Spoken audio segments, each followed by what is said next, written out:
هذه فلوسات أدري ما أدري وين أوديه. أمي يفيدني شو الزمن. خلاص تجاهل أنت تسترفبين بمشروع بشي. يما أمي والله سلم.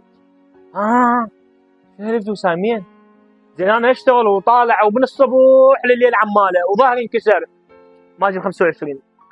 ايش تطلع انت بس فهمين شو قاعده بالبيت وما تجيب لي فلوس. احكي راح تخبطيني بابا. احكي انت ما تحكين. ما أجابك خلي قلت أشتغل وأتعب وأنا شايد أشتري. شنو إنه المفروض أجاز تجيني وأنا قاعدة بالبيت لا أتعب ولا أشتري. دليني بعد دليني اشتغلت تحكي بابا احكي. يعني تريدني أقول لك؟ اي قولي احكي. لا ما أقول لك. اواني سويت تحكي. يلا راح أقول لك باوع تدخل على حسابي فاطمة علي حسابي على التيك توك تمام بالبايو تلقى رابط أي شخص يريد يدخل على هذا الرابط راح يستفاد من عندك. وتريدني أقول لك من جاب لي هذا؟ صديقتي قالت لي بيه